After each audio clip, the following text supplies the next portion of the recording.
2017 are the same, $16.5 million salary, but no guaranteed money. Max, was this the Niners' plan all along? No. Now, that's different than asking, were they going to make him the starting quarterback without restructuring the contract? No, they also weren't going to do that. But that doesn't mean this was their plan all along. They were fortunate, in a sense, that before they were going to let Kaepernick on the field, he had to be in shape to play. And it's not like we're making this up. He had played poorly and then showed up and something was wrong with his arm. And you could even see from his frame he had lost a ton of muscle mass. I mean, a ton of muscle mass. He went from a jacked up dude in short shirt sleeves to like a skinny dude. Didn't look like the same guy, right? I mean, let's just say what it is. So that's what they were dealing with. And fortunately for the franchise, for the Niners, they had the luxury of waiting until Kaepernick's arm felt better, dead arm, shoulder, whatever it was, and until he started putting back on the muscle mass. In other words, until he was really ready to play quarterback again. They had the luxury of waiting and negotiating with him behind the scenes. They were not going to let him on without restructuring the deal. The NFLPA should look into this, in my opinion. But that's not the same thing as saying this is their plan all along. You know, they were holding him out. They weren't holding him out. There's a difference. You're so wrong about this, but why am I surprised? Here's the deal, Max Kellerman. So let me get this straight. Chip Kelly, who came from Philadelphia, Yes. who's known for being a control freak, wanting things his way, knowing what people are eating, knowing what time they're sleeping, knowing who they got visiting their house at 11 o'clock at night, that kind of stuff. That Chip Kelly, that same Chip Kelly is coaching Colin Kaepernick, who wants to be traded.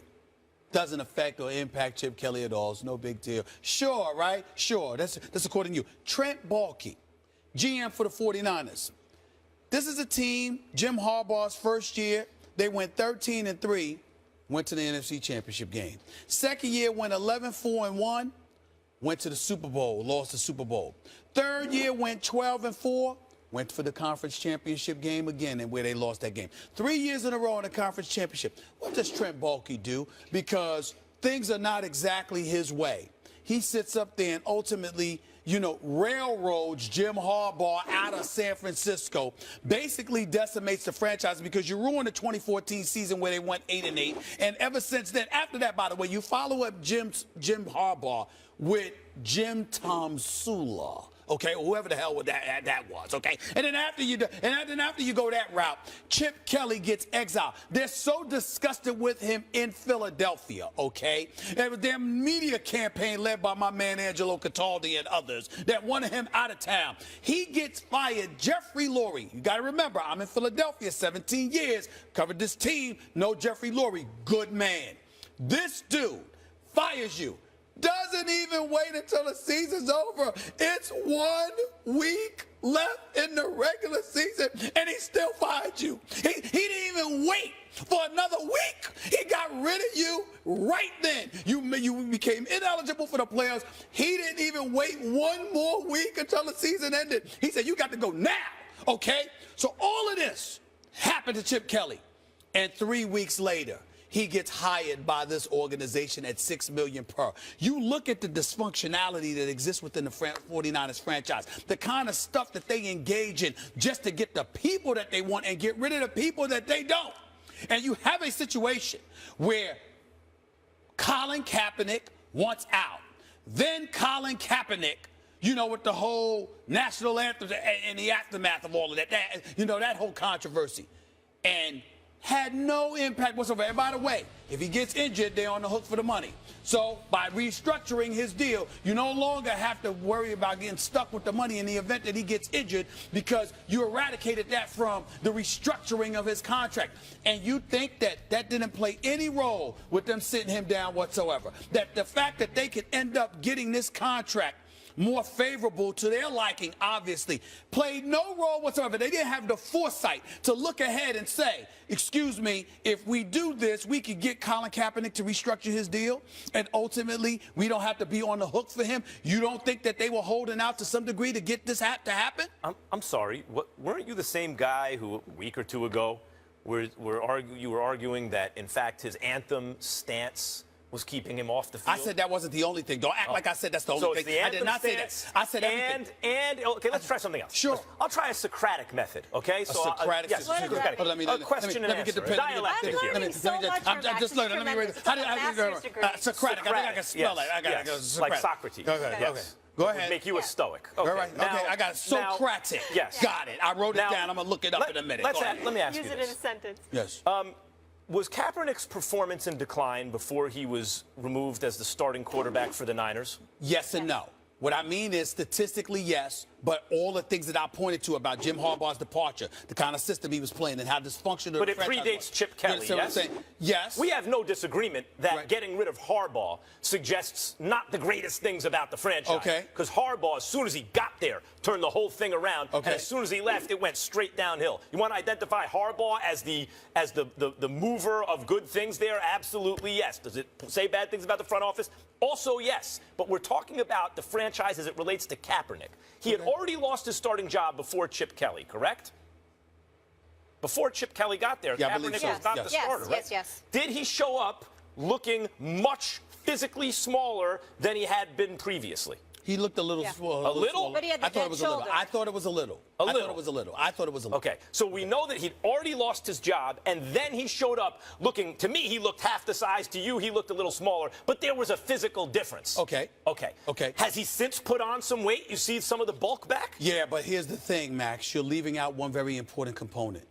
All of that being said, his replacement was Blaine Gabbert. Which is why he got the job back. Wait a minute. This is why he should have never lost the damn job, because with a half dead arm, he should be better than Blaine Gabbert, who's 9-31 as a career starter in the NFL. This dude does not win football games, and everyone knows it. So don't tell me that it was just football reasons as to why Colin Kaepernick didn't have the job. I'm saying it was all encompassing. All of those things contributed to the combination of Balky with Chip Kelly keeping Colin Kaepernick out of that starting lineup. That's what I believe. That's what I believe. Frequently, if your team isn't ready, if you feel like your O-line can't protect the quarterback, if for a number of reasons you think the team just isn't ready yet, you will sub in a tackling dummy to protect the ultimate guy you actually want playing quarterback. For example, when the Giants drafted Eli Manning, traded up first overall pick, they used Kurt Warner at first as a tackling dummy. I mean, the great Kurt Warner. But still, the line couldn't block. We're not going to risk this guy who's going to be our future. Now, I'm not saying they look at Kaepernick necessarily as the future, but I think they still hold out hope that between Chip and Kaepernick, they can catch lightning in a bottle. Was he going to get on the field before restructuring his contract? I don't think so. But that doesn't mean they were holding him out. He just wasn't ready to play. Well, you know what? Listen, you can say that all you want to. I believe that the San Francisco 49ers, absolutely, that was incentive to hold him out. And I think it's clear because I think you're giving them the benefit of the doubt. And what I would ask you rhetorically, because we have to move on, is have they done anything to earn the benefit of the doubt from you, me, or anybody else? Don't you dare say they do, because they have not. Not Trent Baalke and not Chip Kelly. There is nothing that they have done to deserve the benefit of the doubt. Well, I guess if it's a rhetorical question, there's nothing they've done. I tried to put myself, say, in Tony's shoes. I'm sure Tony wants to play. I mean, he doesn't want to get injured. He wants to be productive. But you have to look at the dynamics right now, and they really are hitting on all cylinders. So this is hypothetically thinking. If you're Tony, you say, you know what? As much as I want to play, I don't want to press the issue. I want to play, but I'm going to let it play out right now. And it's probably better if Dak starts struggling and then they bring me in, rather than they put me in, and then all of a sudden we're not hitting on all cylinders, and everyone's like, they should have got rid of Tony, blah, blah. I mean, if I'm making sense. So I'm not saying that you tell Garrett or Jerry Jones, look, I don't want to play. I think you want to play, but look, I don't want to mess up the dynamics of the team. If we get to a point where we're struggling, then it's time for me to come in. Now, that's a hard thing to do. I just think you're better if you wait till you're really needed. And I mean, no disrespect whatsoever to Tony. Lil Wayne, I'm watching you smile while you hear that voice. You know, Brett Favre, your former quarterback, see you with the Green Bay. Yeah. But before we get to the question, Stephen, did you want to mention I just something? want to make sure everybody knew. I know David Ortiz is a 3-time World Series champion. I kept saying 2-time. I kept saying 2-time. It's because I want to forget the fact that he got his first beating the Yankees en route to the first title. That's why I wanted That wasn't an easy. But go ahead. Go ahead, man. You okay with your former quarterback, Brett Favre, saying that about Mr. Romo? Yeah, I think it was very wise. And everybody's kind of, they like, what's wrong with? They're like, oh, that's not Brett, that's not Brett who you. They think Brett, he said this about Aaron, and that's the Brett that retired but came back, and that's the Brett that would never. It's not my job to help her. That's not that Brett. This is Brett Favre. This is who he is, and this is what he's saying. And let's not worry about who's it coming from, and pay attention to what he's saying. He made sense. Well, I'm gonna pay attention to who the hell said it. I'm not gonna let that go, Lil Wayne. Man, I'm gonna tell you why. Because I'm just saying, when you were an individual, meaning Brett Favre, when you were that dude that couldn't make up your mind when you wanted to retire, when you wanted to stay home, when you are the dude playing the quarterback position, which we're religiously told, you're not just a football player. I mean, you're the leader of the team. I mean, you're supposed to set the shining example. I mean, if you don't do it right, who else? But you've got to be that leader, the quarterback spot. This dude was nothing but the last 5 years. This dude was a walking prima donna, couldn't make up his mind when he wanted to stay, when he wanted to go, would literally leave teams dangling in the wind. Waiting. 1 year he showed up to camp for Minnesota's last year in August. I mean, he wouldn't make up his mind whether he wanted to play or not until August. Now, I was told and I was taught this does incredible damage to a football team. Oh, but not when it comes to Brett Favre. He's Brett Favre. I mean, did you know that? He threw for 71,000 yards in his career. He threw all of these touchdowns passes. Did you see him jump into the arms of his offensive lineman? Did you see him give them hugs? Did you see how he got tripped up and threw the ball underhanded to a receiver? Oh, look at the little kid in him. He still loves the game. Oh, you just love it. Don't you see it? Everybody fawning and drooling all over him. This is that dude. So you got the nerve to open your mouth about Tony Romo? No, Little Wayne, no. I'm not accepting that. I'm not saying he was wrong. I'm saying I don't want to hear that from Brett Favre. Go do your regular Wrangler jeans commercial, okay? Show up when they ask you to. Sit there and take pictures. You understand? Show up to Hall of Fame celebrations and all this. I don't want to hear nothing else from Brett Favre. Please. Honestly, I think Brett was looking at it like, Tony ain't no Brett. Thank you. Tony ain't no Brett. So Brett was looking at it like, I'm telling y'all what Tony should do. Try to explain this to you. Y'all ain't ask me what I would do and what I should do, because y'all already know what I would do and what I should do. I might not know what I would do till August, but I was talking about till whenever I'm ready. I'm Brett. But Tony y'all asked me what Tony should do, and because he ain't me, he need to let that boy do what he doing. And what about this? Is Favre telling on himself? Is he saying, look, this is the way, in a way, this is the way I would play it? Of course I want to play, so what I would do is I don't want to start right now, because if we lose, then I'm out. So, hey, Tony, if you want to be slick about it, let the kid keep playing. They're going to hit a rough patch. When they do, boom, you get in there. Is he telling on himself? I don't think he's telling on himself. I think he's just answering the question, man. No, you're answering the questions. All right, go ahead. Go ahead. I'm glad you were focused on the message, the only one here. The messenger. It's so touching. It's so touching. It's so touching. Let's change Brett subjects, Favre. can we, Stephen Brett A? Favre, please. Go do your Wrangler commercials. Wayne, Go ahead. let's talk a little NFC East. So you root for Redskins? No, in football, Yeah, just the Packers? Or just the or you like the Packers. Redskins in the NFC East? Or is that bad information? No, that's bad information. Okay, bad information. Who do you like in the NFC East? Do you have a strong opinion about it? I mean, I believe the Redskins would be a lot better if they located D-Jack more. He's a great receiver, and he's kind of invisible sometimes. Well, you know what it is? I watched him last week, Deshaun Jackson's who you're talking about. Yeah. He was very frustrated. Actually, he was targeted. Kirk Cousins just overthrew him about 3 times. Exactly. You know, so this is what you have in the nation's capital, okay? When I look at the NFC East, you know, these folks, they don't get it. They don't get it, Lil Wayne. They don't understand how I'm plotting. Because you do know this about me with the Cowboy fans. I think they're disgusting. I think they're the worst fan base in American history. I can't stand the Cowboy fans. I can't stand them, okay? They make me sick. But I will tell you this. Shout out, Ant. Everybody thinks that I want the Cowboys to lose. You know, they don't understand. Go ahead and let them win. Let me get right up there, Max. Let me get right up there to the tip. Let me get right up there. Let me get to the NFC Championship game. Let them have a lead in the fourth quarter. Let them be up by 20 and then blow it. I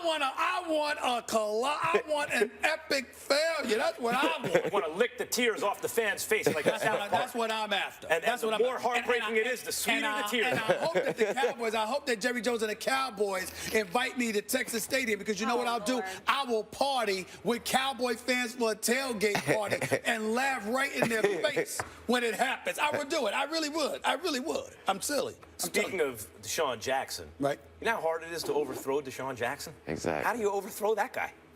I mean, the quarterback play in Washington, except for RG3's rookie year, has not been consistently good in how many years? Well, Kirk Cousins played well last year, but it was against mediocre talent.